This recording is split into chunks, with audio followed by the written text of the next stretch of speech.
এবার এক দুর্ধর্ষ অপারেশনে ৩ জন বাংলাদেশিকে হাতে নাতে আটক করলো উত্তরপ্রদেশ পুলিশ। এবং এই পুরো ঘটনাটার গুরুত্ব বেড়ে যায় কারণ উত্তরপ্রদেশ পুলিশ এবার ভারতীয় রেল থেকে এই ৩ জনকে হাতে নাতে আটক করেছে। যে তথ্য আমাদের সামনে এসছে সেখানে বলা হচ্ছে ৩ জন বাংলাদেশি যুবক ক্রান্তি এক্সপ্রেসে ট্রাভেল করছিল এবং তারা আটক করার পর স্বীকার করেছে যে তারা অনুপ্রবেশকারী হিসাবে ভারতবর্ষে ঢোকেন এবং আসাম থেকে দিল্লি যাওয়ার চেষ্টা করছিল এবং দিল্লি থেকে এদের পরবর্তী গন্তব্য ছিল কাশ্মীর। এবং কাশ্মীরে কেন যাচ্ছিল এই অবৈধ বাংলাদেশিরা, সেটাই এখন এই মুহূর্তে সব থেকে বড় প্রশ্ন। ইম্পর্টেন্ট বিষয় হলো এত বিতর্কের পরেও এরা কিন্তু খুব সহজে অনুপ্রবেশকারী হয়ে ভারতবর্ষে ঢুকে যাচ্ছেন, কখনো আসাম, কখনো বাংলাদেশ, কিংবা কখনো ত্রিপুরার বর্ডার দিয়ে দিল্লি এবং দিল্লি থেকে ভারতবর্ষের বিভিন্ন স্থানে ছড়িয়ে পড়ছেন। এত সাহস ওদেরকে যোগাচ্ছে, মানে ভারতীয় ট্রেন বা রেলে খুব সহজে উঠে পড়ে একটি জায়গা থেকে যে অন্য জায়গায় যাওয়া যায়, এই যে অবাধ আত্মবিশ্বাস, এই আত্মবিশ্বাসের মূলে ঠিক কারা, এই প্রশ্ন কিন্তু কালকে দিনভর উঠল। উত্তরপ্রদেশের পুলিশ কালকে এই বিষয়ে একটি সাংবাদিক সম্মেলন করেন এবং তারা বলেন এই যুবকদের জেরার পর জানা যায় যে তারা বাংলাদেশি এবং তারা জেরায় স্বীকার করেছেন যে তারা আসাম হয়ে কাশ্মীর যাওয়ার চেষ্টা করছিলেন। এবার কাশ্মীরে তারা ঘুরতে যাচ্ছিলেন এই সম্ভাবনা হয়তো নেই, আপনারা বুঝতেই পারছেন। যদি ঘোরার জন্য ভারতে আসতেন তাহলে নির্দিষ্ট document, proper validation, visa, passport, সমস্ত সরকারি পদক্ষেপ অতিক্রম করেই তারা ভারতবর্ষে আসতেন।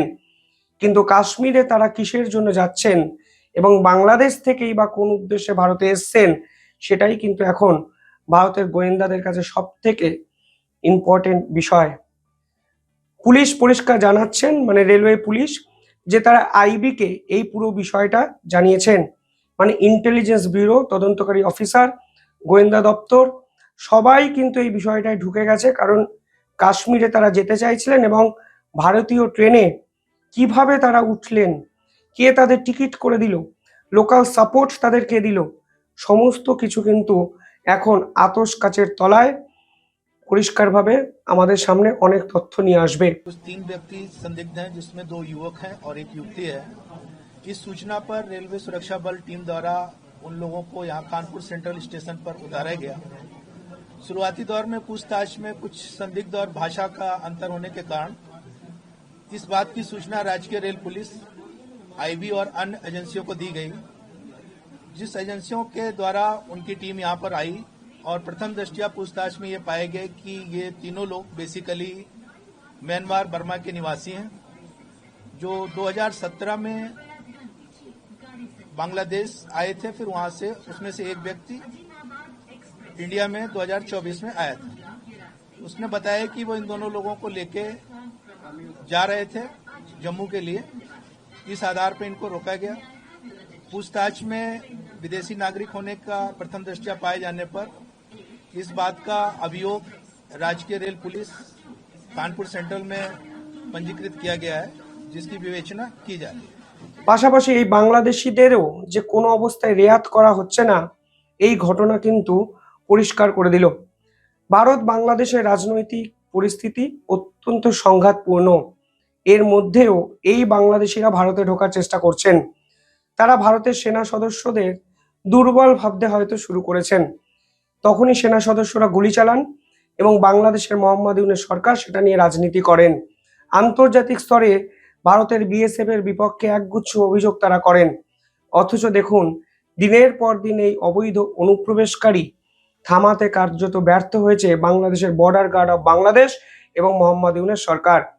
কিন্তু কালকে এই 3 বাংলাদেশিকে চলন্ত ট্রেন থেকে আটক করে ভারতের পুলিশ, স্পেশালি উত্তরপ্রদেশের পুলিশ, রেলওয়ে পুলিশ ফোর্স, তারা কিন্তু পরিষ্কার বুঝিয়ে দিয়েছে কোনো অবস্থাতেই সুরক্ষার সঙ্গে ছেলে খেলা ভারত সরকার করবে না এবং এই বাংলাদেশিদের যেখানে পাওয়া যাবে ঠিক সেখানেই এইভাবে আটক করা হবে। কারণ এরা শুধুমাত্র ভারতের সম্পদ ধ্বংস করার জন্য ভারতবর্ষে আসছেন তা নয়, ভারতের সুরক্ষার সঙ্গে বড় সড়ো খেলার পরিকল্পনা কিন্তু করছেন, তা কিন্তু পরিষ্কার হয়ে যাচ্ছে একাধিক ঘটনায়।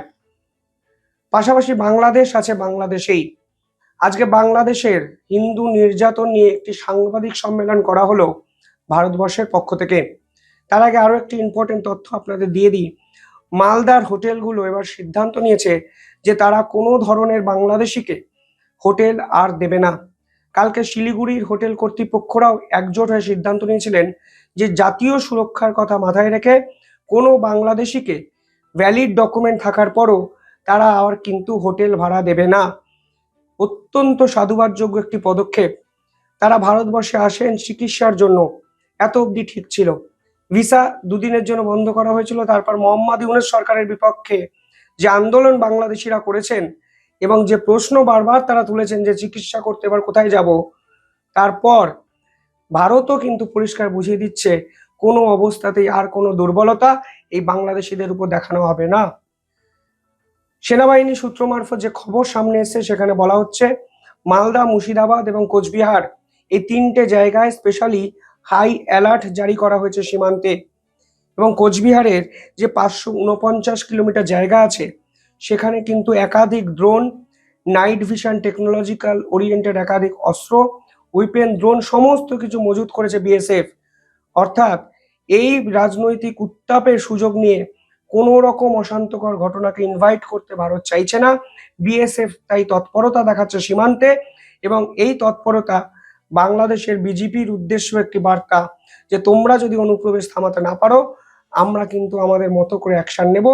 যতই ডিপ্লোম্যাটিক স্তরে তোমরা পতাকা মিটিং করো, আমরা গুলি চালাবো, তোমাদের মানুষকে আটকাও তোমরাই।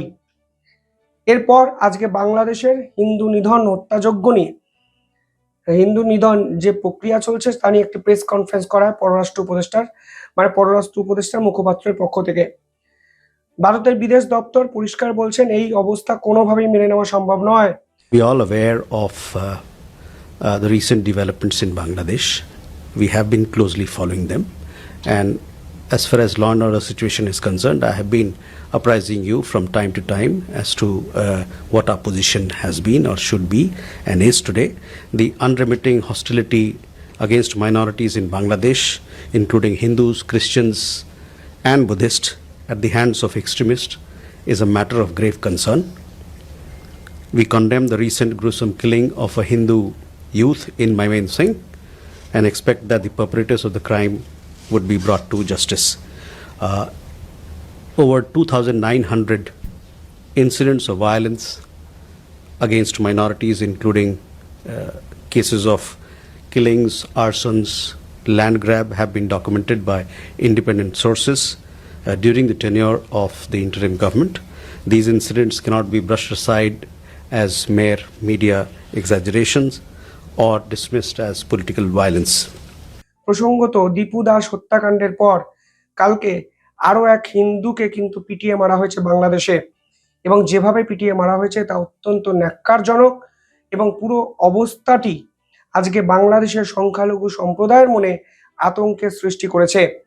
মোহাম্মদ ইউনূস সরকার জানতেন ভারত সহ আন্তর্জাতিক শক্তিগুলো কড়াভাবে নিন্দা করবে, কারণ দীপু দাস হত্যাকাণ্ডকে বাংলাদেশ সরকার একটি বিচ্ছিন্ন ঘটনা বলে চালানোর চেষ্টা করেছিল, কিন্তু এক্ষেত্রে তারা তা পারবে না।